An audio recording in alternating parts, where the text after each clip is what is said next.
Welcome back to the Smash Parody series, where after 4 years, the roster for Super Smash Lesbians Ultimate will finally get the revision it so desperately needs.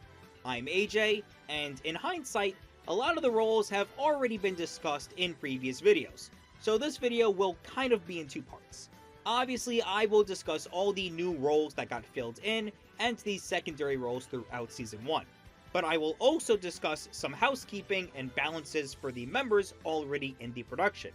If you want more background for this specific installment, just watch Season 0. So first up, all of the random third-party members of the Parody series that was not playing any of the Smash Bros. Roles. Admittedly, some of these members showed up through an ambush, but because of the only rule that is still standing for this Parody series, the moment a member steps onto the set during a live production, automatically makes them a member. In Ultimate, they would be rearranged into portraying proper roles. Starting with a member who never actually stepped foot into the production ever since the beginning. Even though she was a member, Rose Quartz only existed in the game adaptations portraying the Jigglypuff role, on account of the fact that she's dead and her body remains inside of her son. But by 2019, her son Steven had been able to create astral projections using his mother's energy, which was more than enough to give him the Jigglypuff role, finally having all crystal gems appear on the set at once. Also, as a side note, Connie got to portray the Pokemon trainer role for the 3 main crystal gems. Now, I would be grossed out that Steven is technically his own mother, but they were bigger fish to fry. Speaking of, the Revenants. Or Redeemed Revenants, the former villain group who crashed the production in 2017, all of which had been revived following the Chronicle crisis that year, and one that doesn't even exist anymore. Well, considering that there's 8 of them, excluding Jade, and Bowser Jr. shares his ult with the Koopalings, it was only fitting to put all of them in clown cars, with Katana having the absolute misfortune to portray Bowser Jr.'s role, specifically for her being an heir of royalty, and that she was clowned on relentlessly in Mortal Kombat 11's story mode, and again later in Aftermath. And she took that to heart. She came in dressed up as a clown, and because of her dedication, it allowed her to be the choral alignment representation of the Mario role, with Liu Kang being the choral alignment representation for Luigi. We'll get into that in a bit. Another easy fit was Mettaton, who was already portraying the Crumb role during Alphys's final Smash, so now he got to become a full member.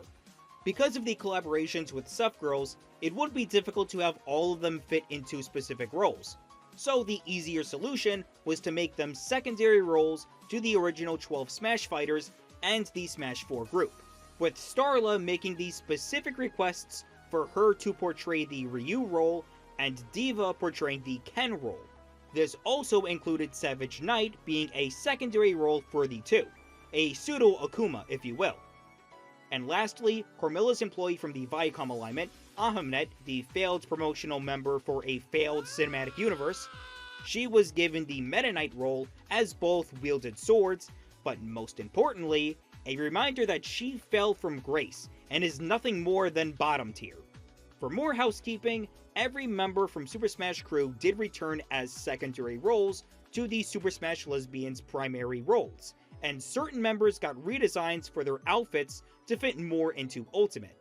With all of that said, let's get to the new primary and secondary roles, starting with the Mario Brothers. Because Super Smash Lesbians Ultimate was presented as the opportunity for all alignments in Shareverse to jump into this sub-choral alignment parody series, it would only be fitting that both roles for Mario and Luigi were given 5 different secondary roles, each that represented a different alignment.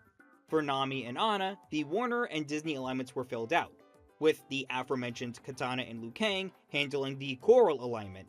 But what about the other 2? Now it's the time to right a wrong I dumbfoundedly made 4 years ago. Dumbass 19-year-old me decided to have most, but not all, of the students from Marinette Dupang Chang's class as secondary roles to many of the Mario characters. 19-year-old me thought Miraculous Ladybug was the shit, until realizing that it was shit. But I can't go back on the rules of permanent members. But with the power of revising Shareverse and not everything being fully concrete, I only decided to keep Marinette as the Viacom Alignment's representation for the Mario role, since Ladybug still had some ties to Nickelodeon at that time, with her friend Alia handling the Luigi angle. However, don't get it mixed up, they are not gay. Alia is in a healthy relationship with her boyfriend, and Marinette is canonically a sociopathic stalker. I'll be going over the final group for the Mario Brothers reps, but for now, let's go through all of the new additions in numerical order of the Smash Brothers roster. Both DK and Link were fine, so jumping ahead to the Samus role, who gets an Echo Fighter in the form of Dark Samus. With Asami already portraying both Samus roles, and the fact that she is a firebender, no better person would fit Dark Samus more than Azula, who was still in Hell's Prison after getting killed from someone we will later get to. The summer of 2019 depicted the Hourglass merger as depicted in Double Coral Knights 3, and it kind of had an influence in filling out some of the melee roles of the Parody series. Two highlights of that storyline was Hero and Zero Two, who had the primary colors of blue and red. They always did things together, as they were the Jean, no not that one, and that Darling in the Franxx was a good show that I liked. No, I will not take that back. Here's my video dissecting it.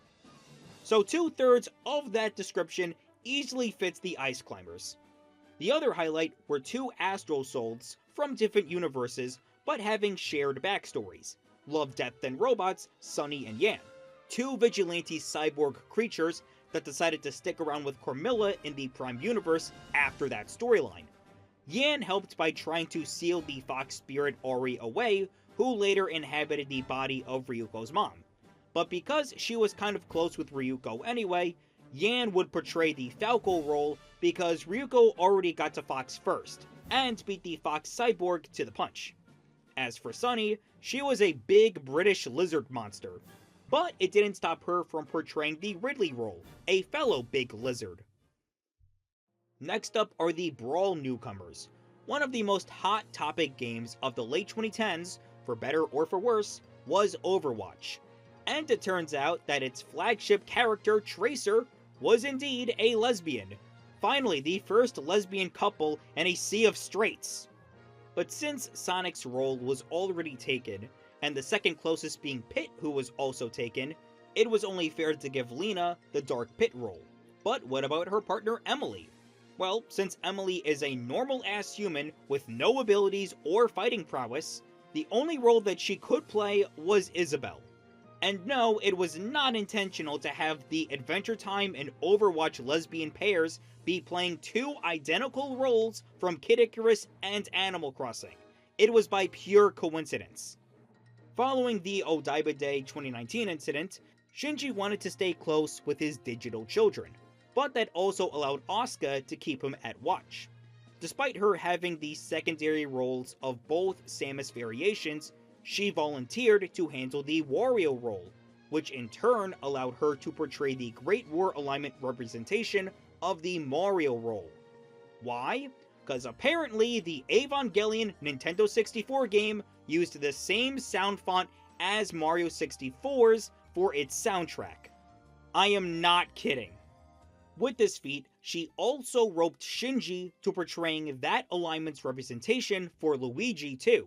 But Shinji also got to portray the Lucas role, since both were sad boys in situations that they never asked for, and managed to save the world by destroying it. But if Shinji and Asuka are here, you can't complete the group without Rei. And she got the easy way out by portraying the Olimar role. As the mother of all Digimon, she created smaller copies of the Big Bad as her Pikmin. Oh, shoot, I forgot about Alf. I bet you did too. Karu. He would get that role. Same computer software as Rei, after all. And now we get to the lightning round for a bunch of random oddballs who kinda relate to the multi-storyline units, except not really. For the Ike role, of all people who took it, It was Jen Walters, one of the most powerful Astral Souls in her league. The only reason she was given this role was that she could use her Hulk form for Ike's Radiant Dawn appearance. For Wolf, the Wolf Woman from Blood of F-Zero 2, Gruvia would play that role, because hey, she is a wolf. Greninja's role was portrayed by the supporting role of Donna Limber, who appeared in the storyline Prophecy, as she could stretch her limbs to match that of a Greninja.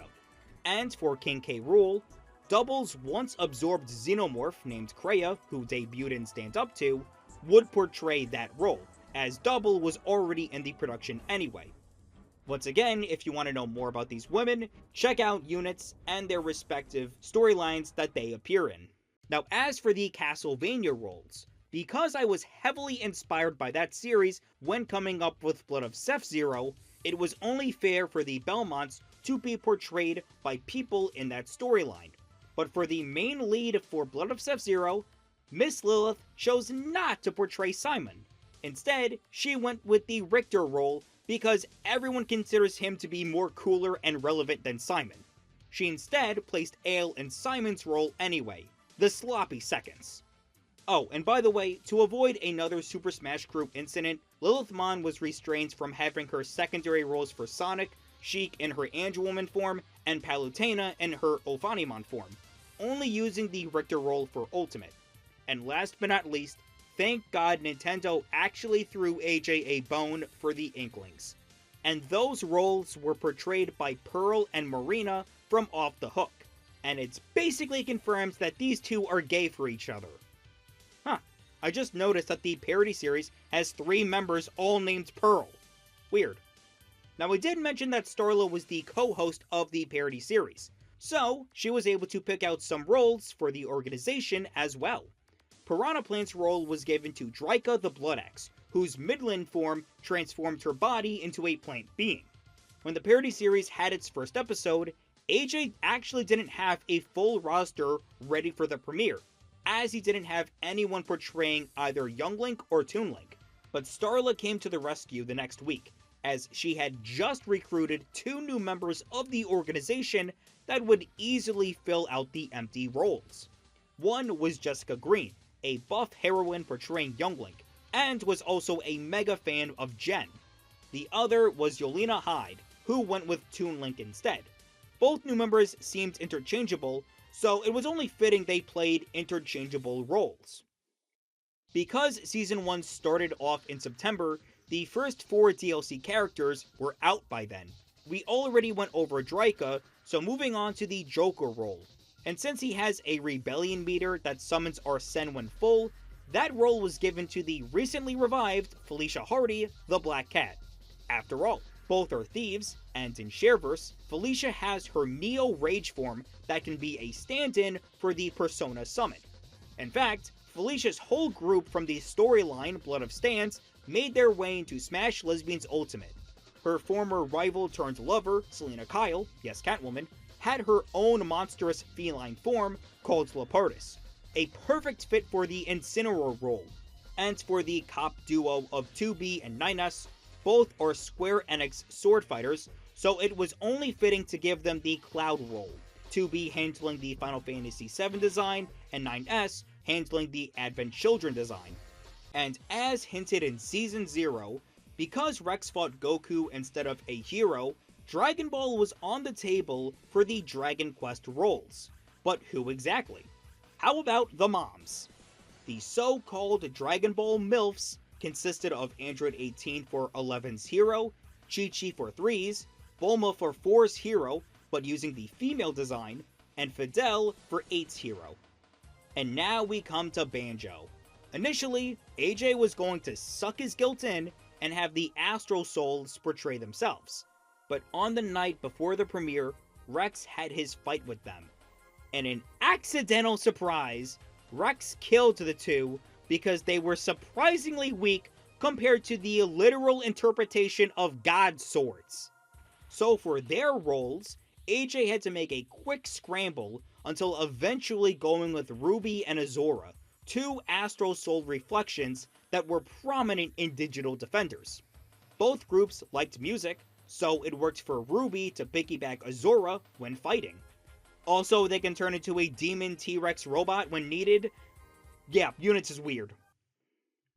As Season 1 continued, Terry was released in November, and the plan for his role was always going to be Mai Shiranui in the Parody series as his replacement. But what no one expected was that Mai's appearance in Smash Bros. Was completely wiped clean, as Sakurai stated that Super Smash Bros. Was for good boys and girls only. And the idea that Mai was not a good girl shattered her morale. Much like Hero and Banjo before, Terry dropped immediately after the presentation ended, and Rex was ordered to fight Mai right away. But as he saw how she was still in shock and borderline depressed, Rex actually SD'd from the fight. Because as we all know, make a girl cry? That's not gonna fly. Rex lost the fight on purpose to make Mai feel better about herself. This befuddled confusion, and the reminder of getting into Smash Lesbians anyway, Mai's motivation shot right back up to her usual happiness as she finally got the chance to work with the other members of the Morning Coffee crew under one production. And lastly, when Byleth came around in early 2020, that role was played by Byleth. Mainly because the female variant can romance certain female units in 3 houses, and in Shareverse canon, he is happily wedded to Rhea, who is his grandmother/daughter. Yeah, it's complicated. In addition, Rhea was given a secondary role for Corrin because she is something of a dragon herself. But also by that point, around the time of the season finale, or at least one of them, people were complaining that there were Digimon members in the production and still no Pokemon representation. So to make people shut up, Corrin got the secondary role of himself as he was dating Cynthia, who took a secondary role for Pokemon trainer with her team including Milotic, Roserade, and Garchomp. There, are people happy? And believe it or not, that was the full roster of Super Smash Lesbians Ultimate by the time of Season 1's proper finale. It was definitely a lot with both rearrangements and additions, and the explanations for said additions, but it will be a lot easier to manage hereafter. However, there was one more role I intentionally left out from discussing, Rob, and that is because its role was portrayed by an Astro Soul who would be the first and only member to quit the Parody series altogether. For more information on this mysterious challenger, as well as the overall conclusion of Season 1, be sure to subscribe to the channel to see when that video will come out. And also like the video if this revision of Ultimate's roster was a lot easier to get through. Until then, I'm AJ, and I'll see you all in the next one.